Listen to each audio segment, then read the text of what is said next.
बिस्मिल्लाहिर्रहमानिर्रहीम। अस्सलाम वालेकुम। सबसे पहले दुरूद पाक, अल्लाहुम्मा सल्ली अला मुहम्मदिन व अला आलि मुहम्मदिन व बारिक वसल्लिम। हमारा आज का मौजू है नज़रों की हया। तो बराए मेहरबानी जिन लोगों ने अभी तक हमारा चैनल सब्सक्राइब नहीं किया, हमारे चैनल को सब्सक्राइब कर लें और बेल आइकॉन का बटन दबा दें ताकि आने वाली हर वीडियो आपको बरवकत मिलती रहे। मत कर तौबा की आस पर इतने गुनाह ए इंसान, मत कर तौबा की आस पर इतने गुनाह ए इंसान, बेतबारी सी मौत है न जाने कब आ जाए। जो आपको मैं एक वाक़या सुनाने लगा हूँ, बड़ा मज़ेदार है, तवज्जो से सुनिएगा, इंशाल्लाह आपको कुछ सीखने का मौका मिलेगा। पिछले दिनों एक कोलीग के वलीमे की तकरीब में जाना हुआ। पाकिस्तानियों की पुरानी रवायात को मद्देनज़र रखते हुए पहले मर्द हज़रात को खाना पेश किया गया, जबकि सुबह से माओं के साथ आए भूखे बच्चे 2 घंटे सिर्फ खाने की खुशबू पर गुजारा करते रहे और बिलक बिलक कर माओं के पल्लू खींचते रहे। खैर, मर्द हज़रात के खाने से फारिग होकर लेडीज़ के लिए खाना सर्व हुआ। चूँकि ख़वातीन का इंतज़ाम ही अलग था, तमाम ख़वातीन रिलैक्स होकर खाना खाने लग गईं।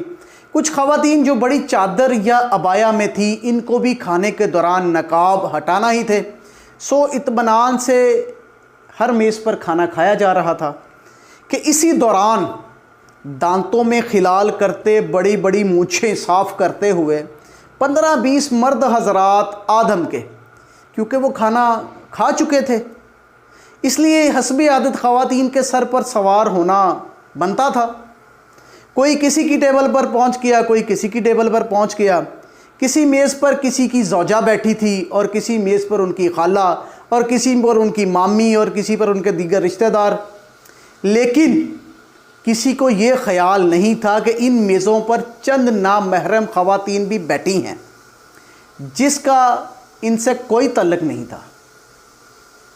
उन औरतों का इनसे कोई ताल्लुक़ नहीं था जो पर्दादार ख़वातीन थी, खाने को छोड़कर अपने नकाब सीधे करने लग गई।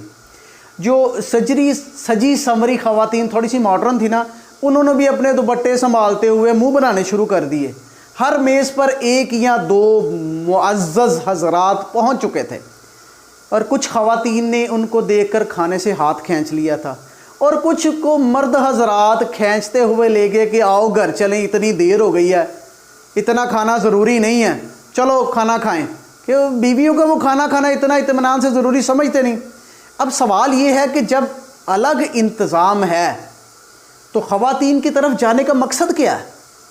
अगर बात करनी है किसी ख़वातीन से, अपनी बीवी से, अपने रिश्तेदार से, तो जेब में रखे मोबाइल के ज़रिए उनको बाहर नहीं बुलाया जा सकता।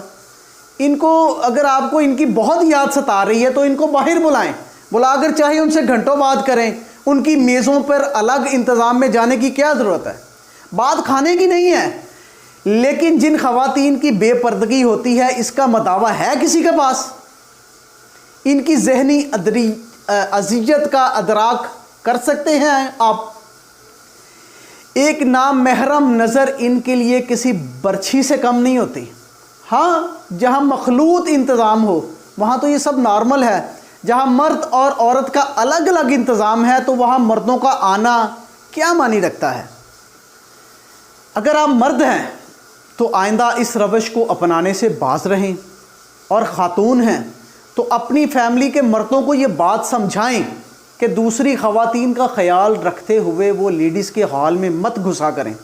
मुझे नहीं मालूम कि कितने लोग वहाँ वाकई काम से आते हैं या महज ताड़ने या अपना ठरकपन झाड़ने के लिए आते हैं, लेकिन ये किसी भी पढ़े लिखे मुआशरे में बहुत मायूब हरकत है और ख़वातीन की ज़हनी अज़ियत का बाइस है।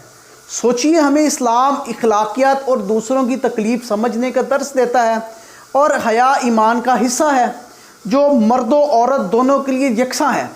अगर औरत को हुक्म दिया गया है ना अपनी नज़रें गैर महरम की तरफ देखने से मना करने का, तो मर्द को भी अपनी नज़रें नीची रखने का हुक्म दिया गया है।